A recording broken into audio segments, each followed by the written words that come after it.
Well, good afternoon. We are starting our study on the four views of the millennium. And this week, we're going to be going through the differences between the four major views that we'll be encountering. Now, the four views that I'm using are millennialism. Second is postmillennialism. Third is historic premillennial. And fourth is what's called dispensational premillennial. There are three different views to the last one. There's a pre-tribulational, mid-tribulational, and post-tribulational view of premillennial dispensationalism. I'm going to try to talk briefly about the history of them and just what the basics are. And after each one, we'll stop and ask questions. So, did anyone get a chance to read the Gospel Coalition article I sent you? I know I said refer back to that. After this is over, if you haven't, sometime this week, if you go back over that, it will just kind of help you solidify it in your head. And if you've read it beforehand, it'll help you with the terms. Now, the wild thing about these studies is I told you there's four views, but even those views change. It used to be that post-millennials believed this, but over the centuries they've changed and they might believe something different. So okay, let me get that for you. Hey there. So there's just a way that some of these views will change over time, and I'll try to keep y'all posted on exactly what view of the views we're taking, if that makes sense. All right, well, we'll get started, and the first thing we're going to go over is the amillennial view. I have a really good friend who is an amillennialist. He picked it up at the seminary I went to because some of our professors were historic pre, some were post, some were They had a real, diverse staff with positions on the millennium. And he liked millennialism because it did not try to make sense about anything. If there was ever a question, you could just say, well, it's spiritual. And that made millennialism very popular to him. One of the biggest proponents of it today is a man named Anthony Hoekema. He's a theologian. He writes a lot about the image of God and things like that, but he's also an amillennial when it comes to interpreting Revelation 20. So amillennialism basically believes, as easy as I can tell you, that there is no future millennium in the future. That's what the prefix means. No, it's the negation of it. Like an atheist believes in no God. An amillennial believes in no future millennial kingdom. That doesn't mean they deny a millennium. They interpret it as starting when Christ began to reign after his resurrection. So after Christ began to reign, because the souls of dead believers go and reign with Christ in heaven, they are experiencing a spiritual fulfillment of the millennium. And they also believe that right now, Satan is bound on earth, which allows the gospel to go throughout the world. That's why they believe we're living in pretty good times, because the gospel can freely go throughout the earth, and we're living under the spiritual reign of Christ. Now, they'll give an example of why they believe that, and they'll use Matthew 12. How can someone enter a strong man's house and plunder his goods unless he first binds the strong man? Then indeed he may plunder his house. And so they say that what Jesus is teaching here is that he is broken into Satan's domain and he has bound him. He has bound him, and because of that, he could perform miracles. He could loose those who were demon possessed. He could heal the sick. He could proclaim the good news of the gospel of God to people who were in darkness. And so they will take verses. For example, they'll take, we'll say Colossians, book of Colossians, and they'll say that, like I'm in chapter 2 right now. In verse 14, he canceled the record of debt that stood against us with its legal demands. This he set aside, nailing it to the cross. He disarmed the rulers and authorities and put them to open shame by triumphing over them in him. They also would take a verse like Ephesians 2:6, and raised us up with him and seated us with him in the heavenly places in Christ Jesus. There's a present tense reign of Christ where, you've got you've got this idea that Jesus is presently in charge and reigning. Remember from our last class, the already but not yet. Well, all millennialists are saying it's already. He already reigns. So we're living in the millennium. That's why there's no future millennium. Now you might say, my back still hurts, like I'm not living in the millennium, or my knee aches when it's about to rain. This ain't no millennium. And an all-millennialist might tell you, well, it is in heaven. You just aren't there yet. You haven't really tasted it yet because you're still alive. But once you get there, man, it's going to be wonderful. You're going to realize how good it has been. So because of this, Christ will not bodily reign here on earth right now. They believe Matthew 28:18, all authority in heaven and on earth has been given to me, is present. And that present church age will continue until the time of Christ's return. They believe that right before Christ returns, the devil will be loose. As Revelation 20 teaches, he will deceive the nations, and Jesus will then physically return with the departed dead saints that we all know and will see again, and that we who are alive will be transformed and raptured to be with him in this final battle. They believe that final battle is spoken of twice in the same book, Revelation 19 and 20, two views of the same event. We'll get to that more next week. At the end, there will be the judgment of the unregenerate and a new heaven and a new earth. So guess what? Our millennialists still believe there's going to be a future physical presence of Jesus on a renewed heaven and renewed earth, and that we will reign with him there. They just don't believe that there's a 1,000-year parentheses between this age and that age. They believe this is the 1,000 figurative years. Obviously, it's not literal, is it? Any questions or comments or verses for or against millennialism you can think of? Now you're saying they're stretching the definition of the 1,000-year reign to be 2,000 years? However many it goes on. Some millennialists, and I've read both Post and who believe that this era of history may last between 4,000 and 5,000 years. And they go back and look at Genesis and say that Genesis was several thousand years of history just in and of itself.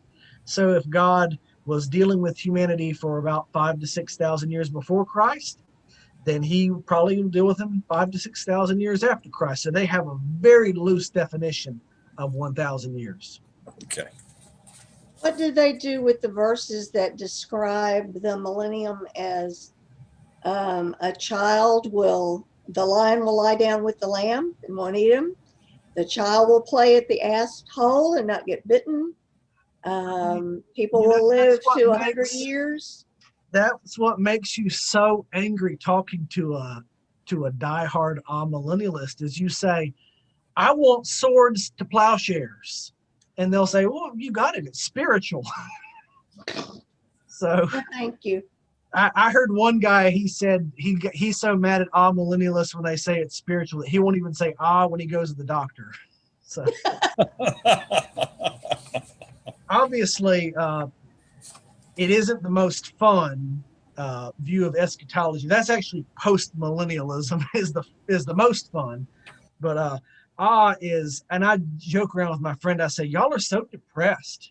And it's because y'all think this is as good as it gets. Yeah. Y'all just stay so somber and depressed because you're like, hey, welcome to the millennium. I'm like, 2020 does not feel like the millennium.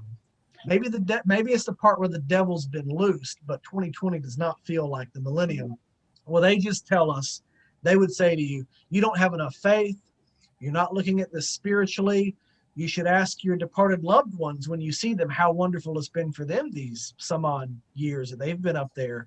And you'll understand one day. And you just, how can you argue with that? Because it's like, don't trust your senses. Don't trust your common sense. And if you read the Bible, it looks really nice. They'll either say, well, that was to Israel, and this is different if they have a hard distinction between the covenants. Or if not, they'll say what I said earlier. It's all spiritual. Yeah, that's the problem I have with them. I've seen these verses before, and I said, I've thought, where are you seeing spiritualism in there? I can't figure it out. I mean, is my shoe spiritual? I don't know. Well, one of the critiques of it from a biblical perspective is post and premillennialists will say, why is everything spiritually fulfilled now? But in the Old Testament, it wasn't spiritual. It really got fulfilled. Why has it changed? Can you tell me why it's changed? And they'll say something vague like, well, Jesus said his kingdom is not of this world. And you'll say, well, that doesn't mean everything is spiritual now, but that's the interpretive framework they box themselves in with. And it's hard to push them out of that. Now, if you remember from my last class, there was a view of Daniel called historicism. And we said that, Daniel is broadly historical, but there's also a view of Revelation called historicism, that Revelation is patterns or large events that play out over thousands of years of history. So, for example, the four horsemen might be the Middle Ages, and after that might be the Catholic Church. A lot of millennialists are historicists. They interpret Revelation as 20-something chapters covering thousands of years. And so they have a weird way of viewing that book where it's almost like cycles and patterns rather than sometimes a hard, fast fulfillment, point A to point B. Sounds like some of the reasoning that some of the cults use. For instance, when the Jehovah's Witness, they said that Christ has returned to the earth about 3 or 4 times. I don't remember exactly the exact dates. And then when it doesn't happen, they say, oh, well, it was spiritual. He did come, but it was spiritual. Yep. That's a nice little like a drama plot. Well, oh, it was a dream. Yeah, it's like it wasn't a false prophecy just because it didn't happen. You just didn't see it.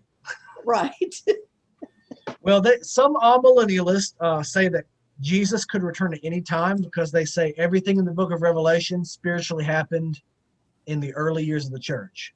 Others, such as Louis Berkhoff, who wrote a big systematic theology, I think several volumes, he's very famous. He said he was more of a pattern historicist and believed that certain signs had to be fulfilled before the end could come. So some millennialists are not as spiritualist as the ones that I've talked to.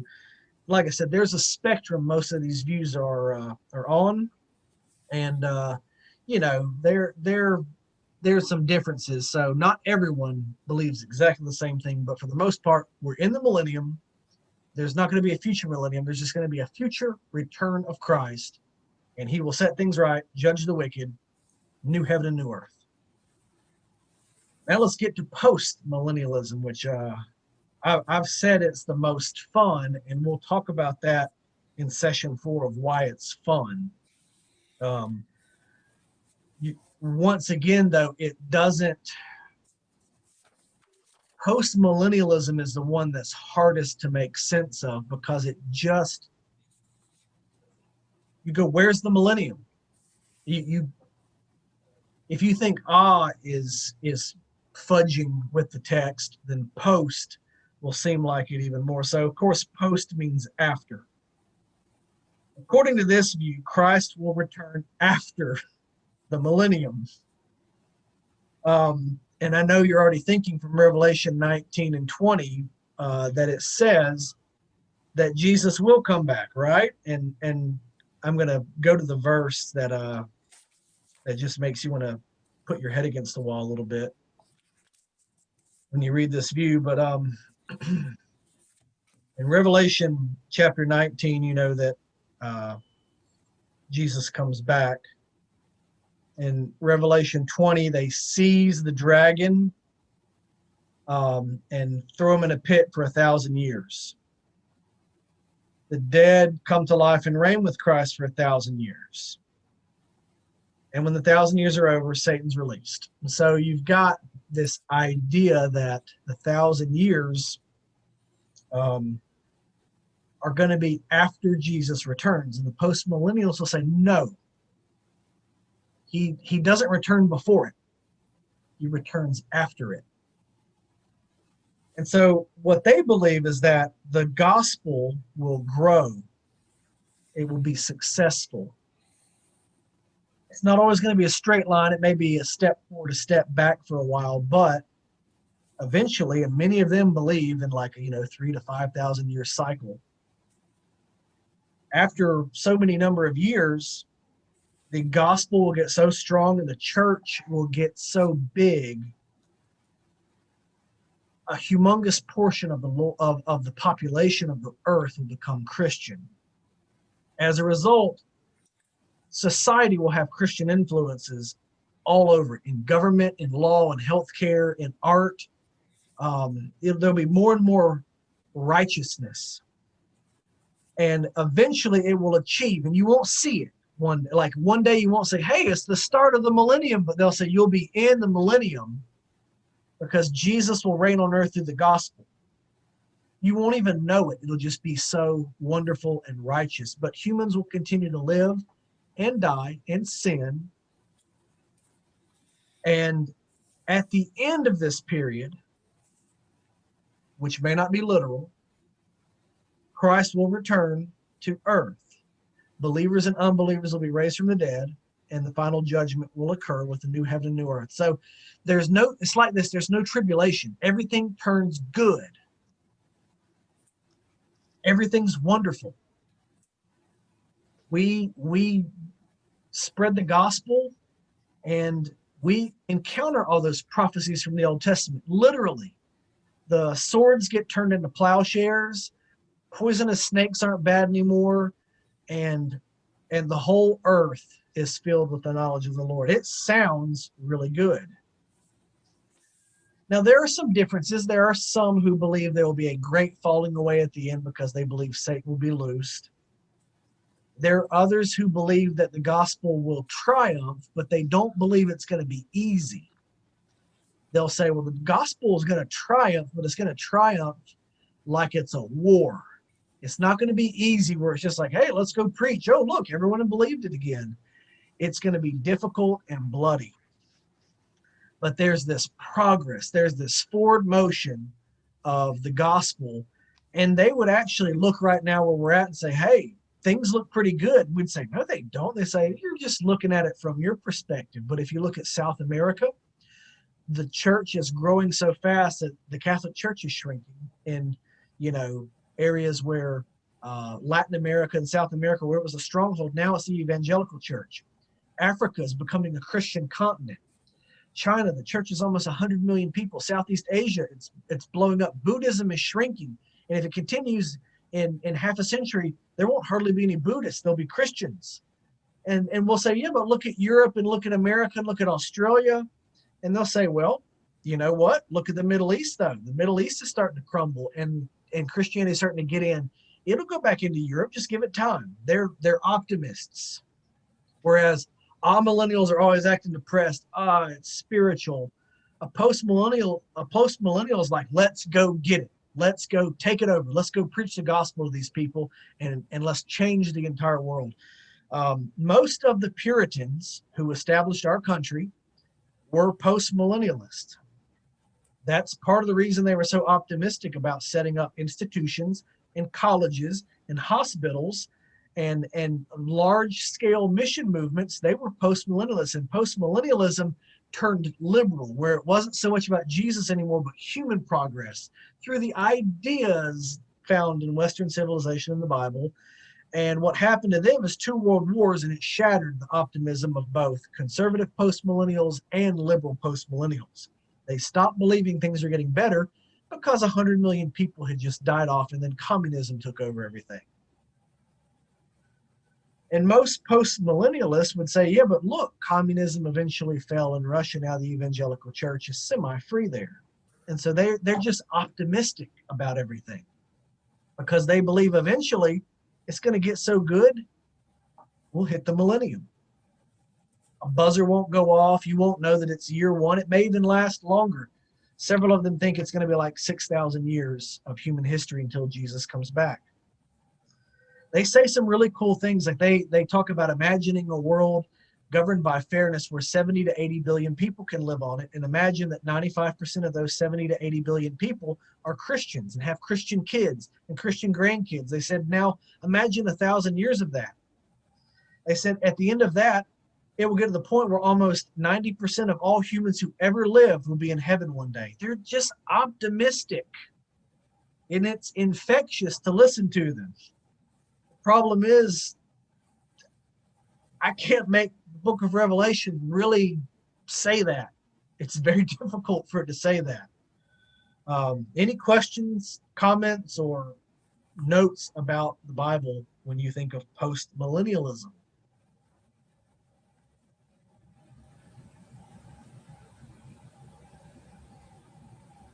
Ted, I can't hear you if you're trying to say something. I think you're muted. Oh, okay.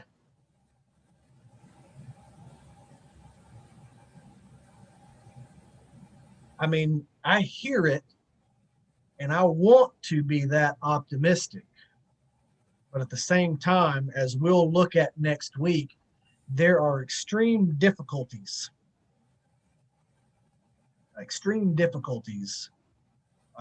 with this view. So, we'll get to that next week more. Third, historic premillennial view of the millennium. Pre means before. And what this means is that Jesus will return before the millennium. Most of us as Baptists grew up with a premillennial view, but historic premillennialism is different than what most of us grew up with. What this says is that there is right now the church age. During the church age, the gospel is preached, people believe it, but the church also experiences great persecution, ending with something called a great tribulation. At the end of this tribulation, Jesus returns to the earth and establishes a 1,000-year kingdom.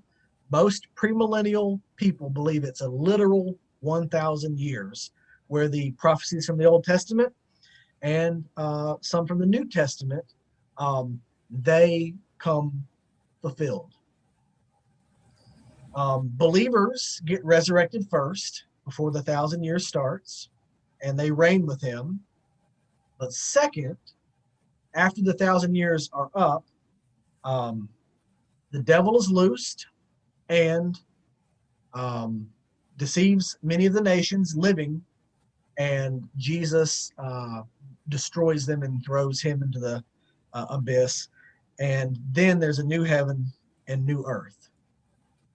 So after the 1,000 years is up, all of the unrighteous, unsaved dead are raised, and the great white throne judgment happens. So there are two judgments in this view. One before, where believers are resurrected and reign with Christ, and one after, where the books are brought out, and those who are not found written in the Lamb's Book of Life are thrown into hell. So, according to this view, at the end of 1,000 years, the second judgment happens. History is ended as we know it, and a new heaven and new earth are created. So, it's the same endpoint as postmillennialism and amillennialism. They all have the same endpoint, the new heaven and the new earth, Jesus returns. But it just believes there's a 1,000-year parentheses where Jesus reigns on earth with believers. I don't have to go over that very much with y'all because y'all are raised with a view like this. The difference between this and the last view is very minor, but it mainly has to deal with the views on how the covenants are stacked. And we've talked about that before. So the last view we're going to talk about is pre-tribulational premillennialism. So under the historic one I just talked about, there's no secret rapture of the church. The church is on earth during the tribulation, and they're taken up, raptured, to meet Jesus in the air as he comes back down to set up his millennial kingdom. So if you want a view of their rapture view, it's post-tribulation. Historic premillennialism is a post-tribulational view of the rapture.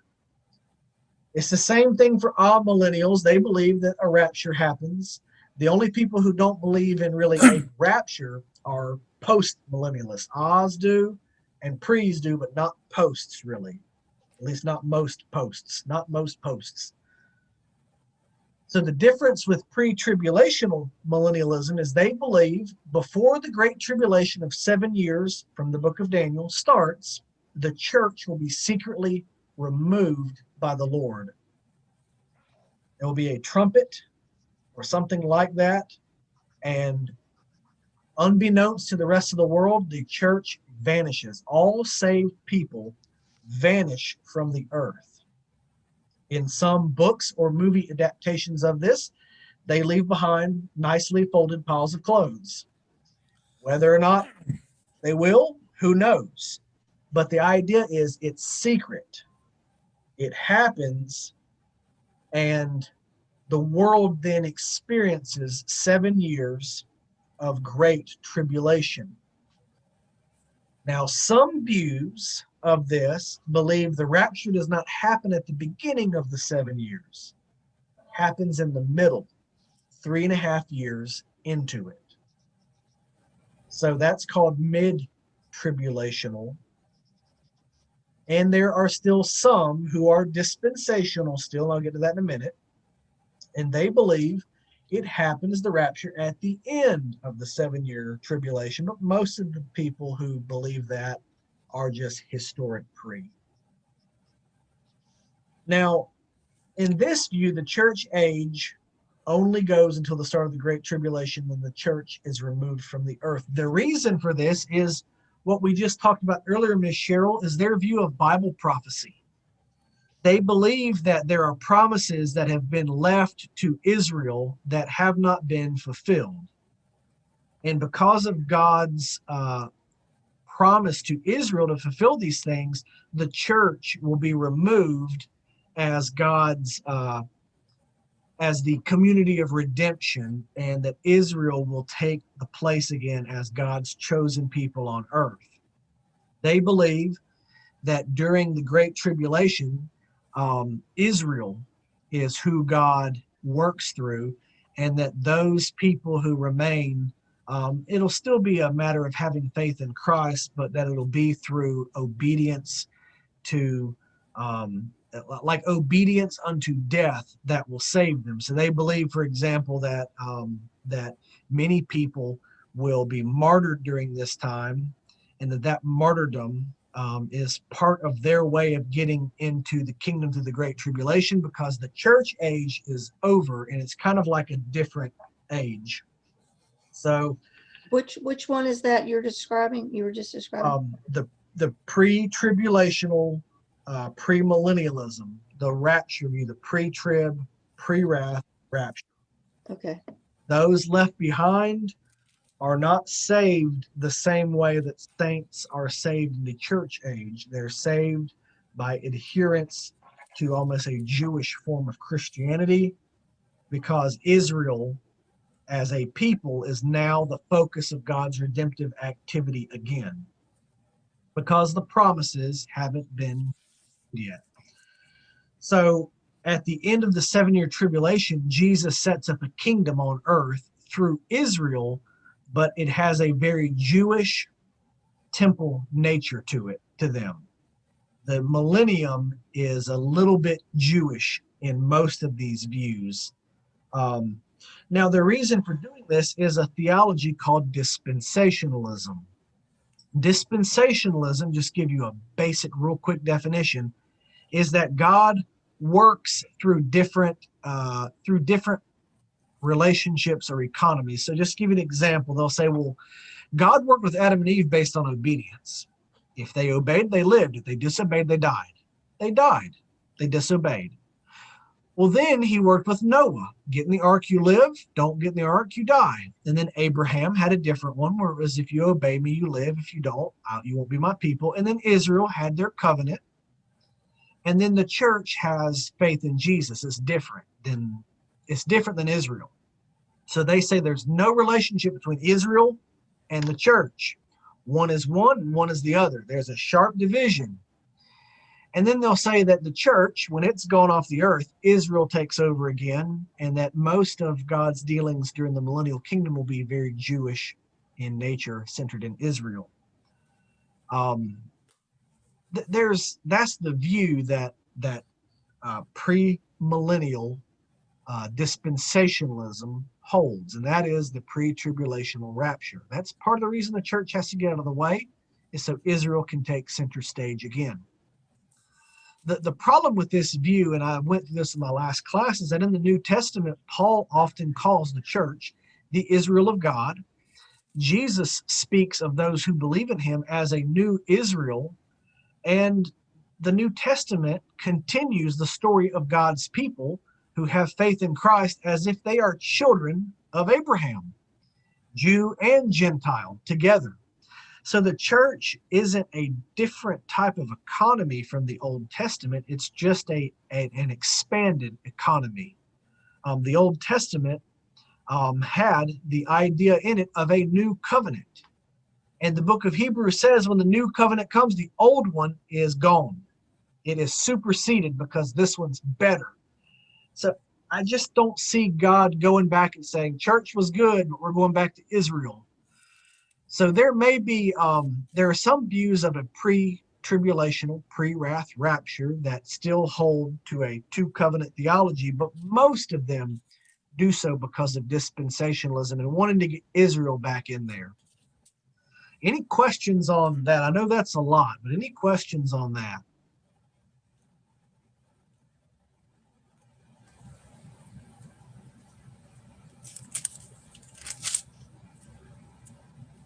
Well, as you know, we're going to have to eventually get away from the theology book and get into the Bible. Because all of these views sound pretty good when people who are well trained in them ask you questions like, do you believe Jesus is reigning right now? And you're like, yes. And do you believe that he dwells in inapproachable glory surrounded by the saints right now? And you go, yes. And do you believe the gospel has made Satan lose his power? Yes. And you believe we're in the millennium, and you're like, not necessarily, no. And it's not because you can't sell a good product, but it's because the Bible really sounds confusing if I believe it the way you do. So we're going to have to get in the biblical texts and out of the theology books, and that's where we will go next week. But I do want you to, I want to close with something from the book of Thessalonians. So these believers in Thessalonica were being confused. And Paul wrote them in 1 Thessalonians chapter 4, verse 13, "We don't want you to be uninformed, brothers, about those who are asleep, that you may not grieve as others do, who have no hope. For since we believe that Jesus died and rose again, even so through Jesus God will bring with him those who have fallen asleep. For this we declare to you by a word from the Lord, that we who are alive, who are left until the coming of the Lord, will not precede those who have fallen asleep. For the Lord himself will descend from heaven with a cry of command, with the voice of an archangel, and with the sound of the trumpet of God.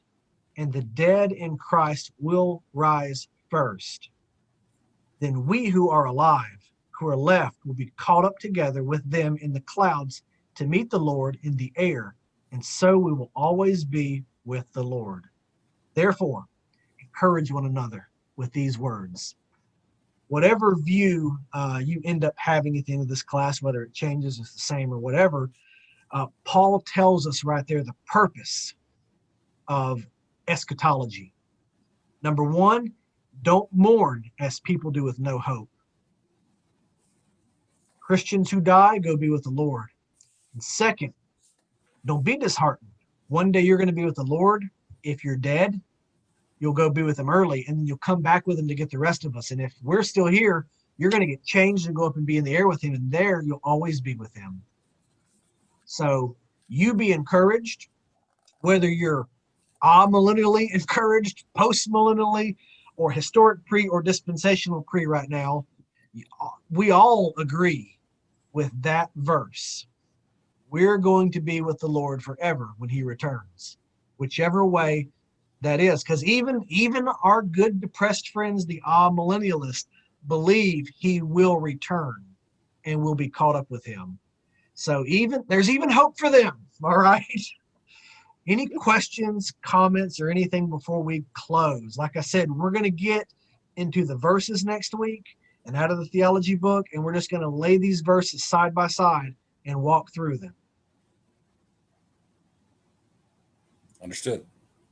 Are any questions? I know I've used a lot of words, a lot of big words that you're going to have to go back and millennial, post-millennial, historic. Did you speak English? 9. All Greek to me. Deutschenklassen. Thanks, Josh. You make us think. Well, go think about this stuff, but like I said, well, let me share a testimony in closing. All right. One time I read a book, and it was called The Last Days According to Jesus. I believe it was by R.C. Sproul. It might have been by someone else, and he might have just written the foreword to it. But it took a very hard preterist view, and I think it was all millennial, and I remember just being depressed because all of those things I looked forward to weren't going to happen, or they were going to happen spiritually, you know, and I'm like, that's like Just the train. Yeah. And I remember just being depressed and then kind of being like, well, what's the point of being hopeful about the future if it's all, you know, and just going, this can't make sense. But then going back and reading the biblical passages about it and be like, no. These passages were written to make you excited. Paul even says that you've got hope. You need to encourage each other with this stuff. If it was just going to be a humbug from those verses, Paul wouldn't have written them that way. You've got hope and you've got something to look forward to. And that's the purpose of eschatology. And so I kind of put the book down and said, you know what? I know that there's something great coming. The Bible talks about it. And when it happens, we're not going to go, I guess it was spiritual.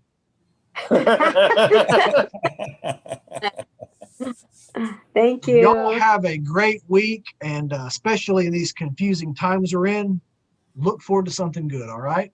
Amen. Amen. Well, y'all take care and have a great week. Bye-bye. Okay, bye-bye.